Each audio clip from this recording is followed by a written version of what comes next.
So there are a number of approaches to get into handstand. In the current sequence that I'm teaching, in flow 2, I think it is, we have, in flow 2, we have this kind of standard one leg kind of kick up, swinging that leg up in an attempt to get ourselves to balance in handstand. And there's like a number of variables that we have to take into consideration to help us get there. We're going to work a little sequence that's going to help us improve flexion of the hips and lengthen the hamstrings to help us remain more compact, more centered on our approach to handstands. One thing I've noticed when teaching classes and teaching students to work on their handstands from this approach is that oftentimes they're not moving from a place where a lot of their weight is already in their hands. All right, well, let's get started. All right, we're going to begin with sun salutations. All right, so we're going to begin with sun salutations A. Step to the top of your mat, arms by your side, standing in samastiti. All right, take an exhale. Let's begin. Inhale, arms rise, gaze the thumbs.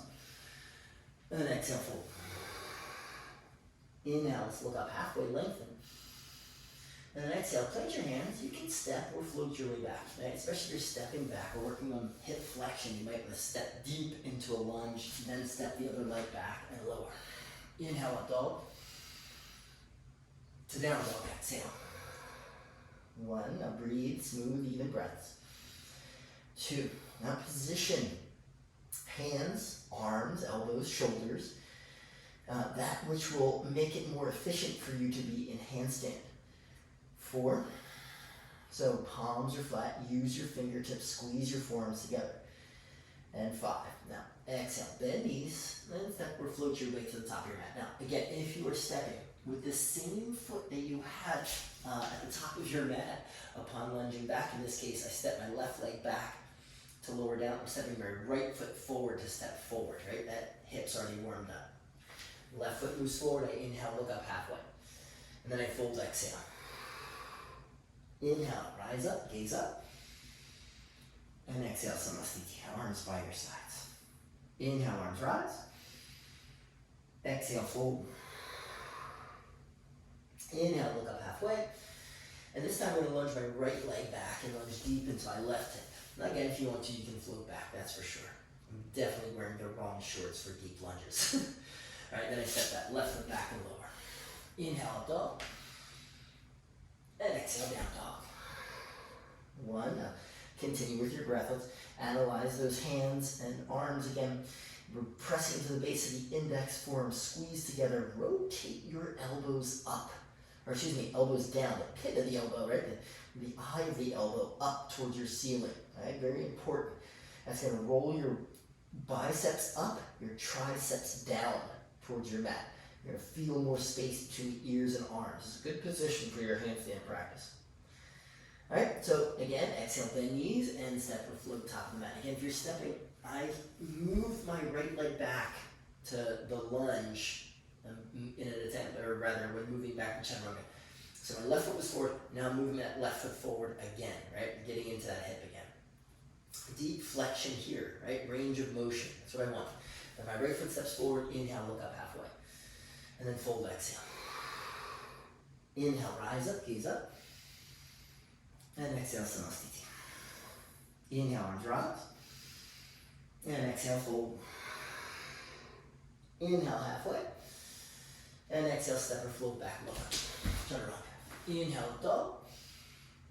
To down dog, exhale. 1, right? Notice there, of course, I just floated back. 2, I did that for a reason, right? Because, I did my right and left sides.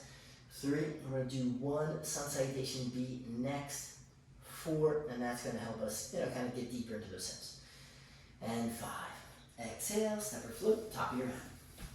Halfway inhale, and fold, exhale. Rise up, inhale, gaze up. And samastiti, exhale. Surya Namaskar B. Inhale, knees bend, arms rise, gaze the thumbs. And then fold, exhale. Halfway inhale. And exhale, chaturanga. However you'd like to get there. Inhale, up dog. To down dog, exhale. Right foot forward, left heel down. Warrior one, inhale. Rise up, gaze up. And then exhale, touch down, step back and lower. Inhale, up dog. And exhale, down dog. And left foot forward, right heel down. Inhale, rise up, gaze up. Exhale, lower. Inhale, up dog. And then the down dog, exhale. One. How you feel as you're pulling your limbs towards one another. Two. Another thing I'll discuss in a little bit, but three, that is kind of loss of connection between legs and arms, feet and hands, if you will. Four, you want to maintain lines of connection, right, from your fingertips down to your toe tips. And five, exhale, step or flip, top of your mat. Halfway inhale, and fold, exhale. Knees bend, arms rise, Utkatasana, inhale. To stand, exhale, Samastiti. Hands to hips, hop feet, hips distance. Inhale, look up. And then fold, exhale for Padangusthasana. I mentioned hamstring length important. Inhale, look up halfway, and then we fold, exhale. One. Two. Smooth, even breathing. Three. Four. And five. Inhale, look up halfway. Frame your feet, exhale, lunge that left leg back. Again, I wore the wrong shorts for deep lunges. Alright, so framing that front foot. Back leg straight, strong. I'm finding length, this top left hip flexor here. But again, more importantly, that right hip gaining range of motion. I'm inhaling, chin up, back leg straight. Exhale, straighten right leg if you need to. Your hands are up on blocks or books. Rooting the base of that big toe, right? Big toe down, rooted strong as I take the fold. As I move into my inhale, I rock forward again into the lunge, chest up. Find a little up dog in your chest, then exhale, rock back, right leg straightens, folding. Inhale, forward. Exhale, back. Inhale, forward. Exhale, back. Inhale, forward. Exhale, left heel down. Warrior two for a moment. Inhale. Exhale. Right leg straightens. Inhale. Triangle. Exhale. Out and over. Right hand to shin. Block. Maybe big toe. Hold. Gaze up. Left thumb. Inhale. One. Smooth breathing. Two. Right. Lift yourself up away from the floor. Three. So you keep lengthening right side body. Four. And five. Exhale, left hand down, frame the foot, inhale, chin up, back heel lifts, chaturanga, exhale. Inhale, dog. Down dog, exhale. Now step or float, top of the mat, toes down. Halfway inhale. Fold, exhale. Knees bend, arms rise, Utkatasana, inhale. To stand, exhale, hands to hips. Hop feet, again, hips distance. Inhale, look up, elbows back, then fold, exhale. This time step on palms, toes to wrists for Padangusthasana. Inhale, look up, and fold, exhale. One, right? If you can't step on those palms, bend your knees. Two, right? You might not be getting as much length through your hamstrings, but you'll be deepening the range of motion of those hips when you do. Four. And five. Inhale, we'll look up halfway. Again, we'll frame the feet and we'll move back into that lunge. Exhale, right leg back this time. Toes are tucked, heels up, right? Again, deepening range of motion, left hip. Inhale, chin up. Exhale, left leg straightens, draw the hip back and forward. Inhale, forward into the lunge, chin up. Back leg straight, strong. Exhale, back and forward. And inhale, forward lunge. Exhale, back and forward. Forward, lunging. Chin up, find that up dog. Exhale, back, forward. Inhale, forward. And then exhale, back. Inhale, forward. Exhale, right heel down. Unwind, inhale. Warrior two for a moment. You notice a little shallow. Exhale here. Inhale, left leg straightens. Exhale, adjust feet, maybe reach out and over left hand. Shin, big toe hold, maybe up onto a block for triangle. Inhale, gaze up, right thumb.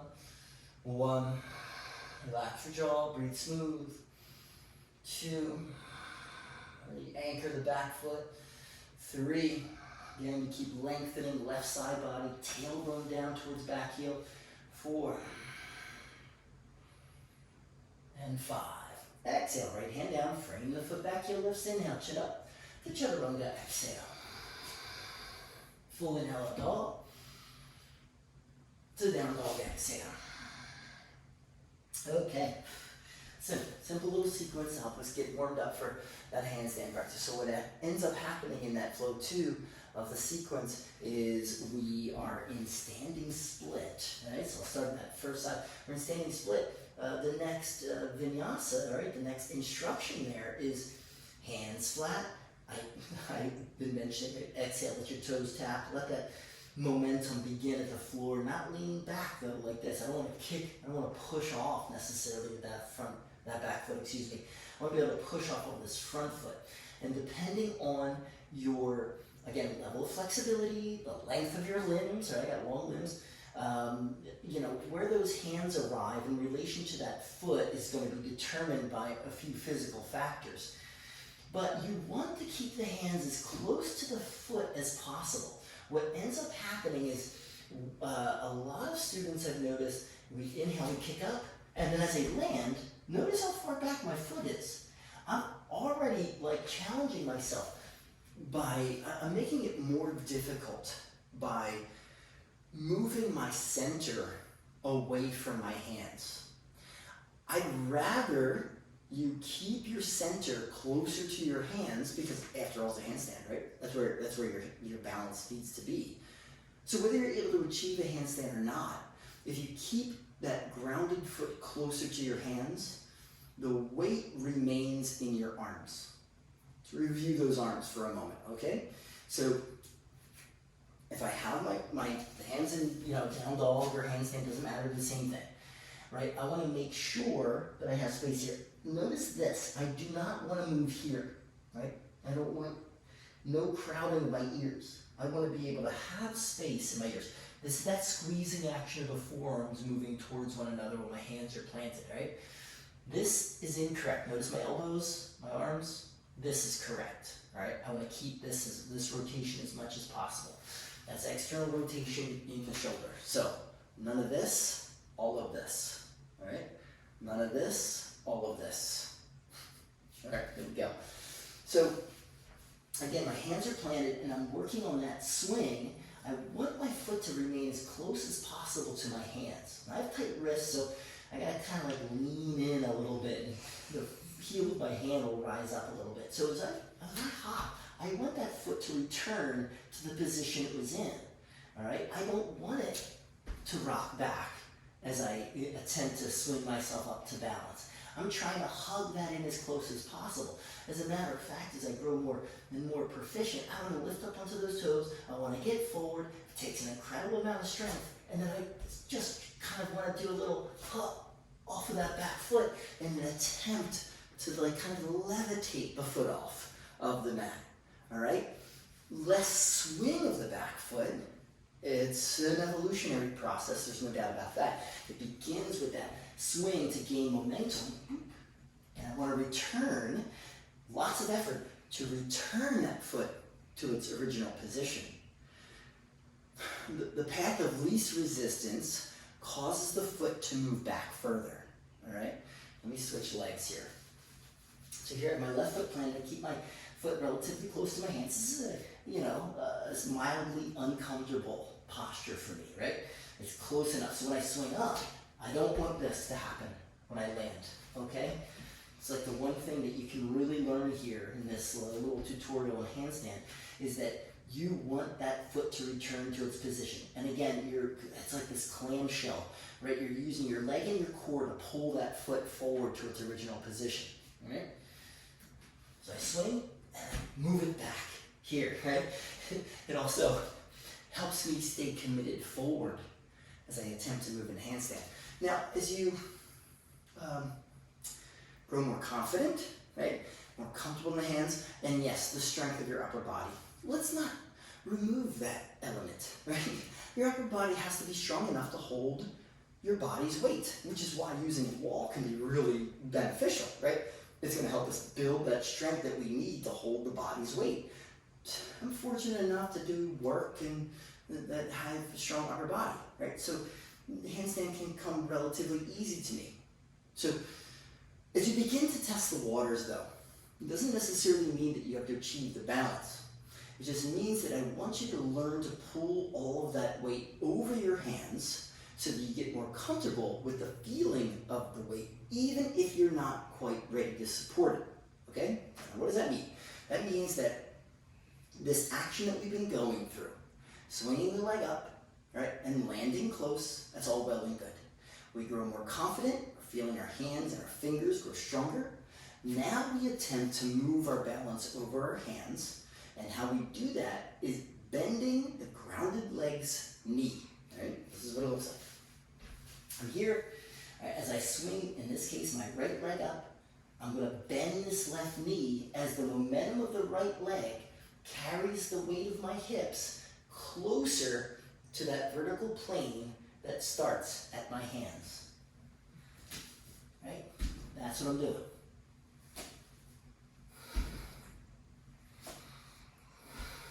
Land soft. It's getting a little excited there. I'm going to land soft, so I'm going to get that foot back towards the original position. Another key element of this practice.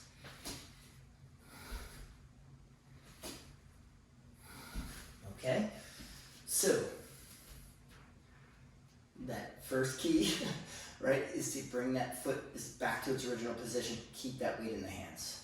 Now the second step in this process is once you grow confident enough, we swing up and we bend the grounded leg's knee. I'm going to do that on the other side. I have my left foot forward, right? So this time I got my left leg swinging up, my right foot grounded. And this time my right knee is going to bend.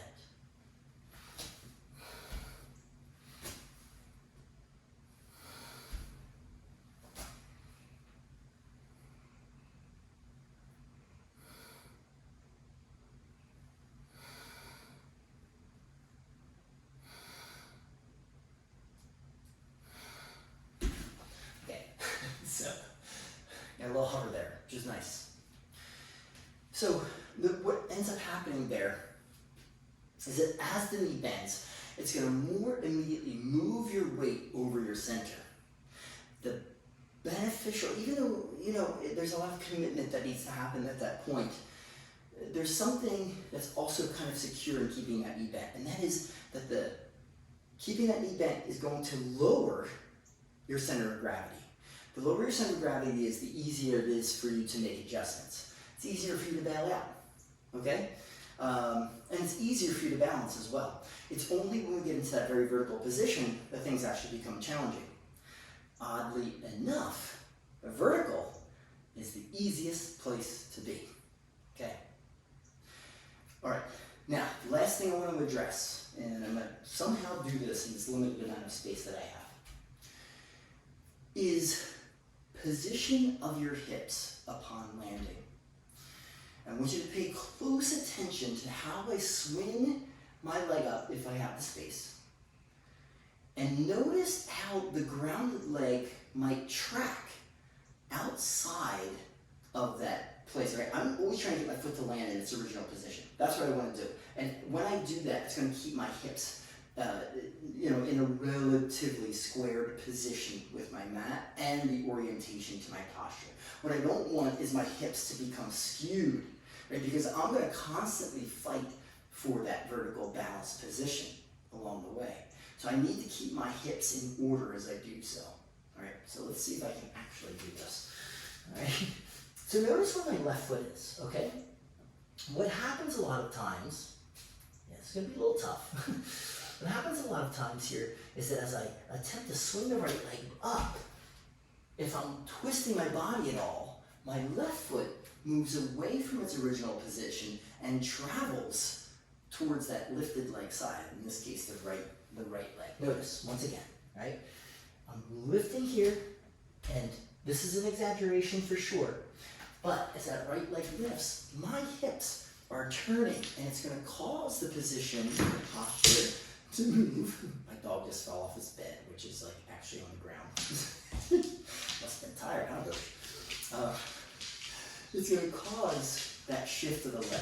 And again, I'm going to be fighting for balance along the way. That's what you don't want. All right, now, so, all right, takeaway 1. All right, we want that foot to return to its original position. Takeaway 2 is the hips, keeping those hips square. Takeaway 3. All right, this is takeaway 3, and I know we've explored other concepts behind these 3, and something that I notice with really flexible students is that disconnect between hands and feet, right? I mentioned this while we were in down dog.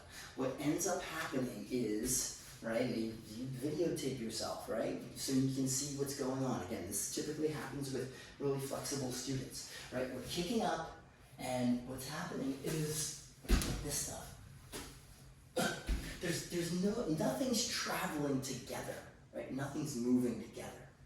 Learn to move your whole body in coordination with the other parts, right?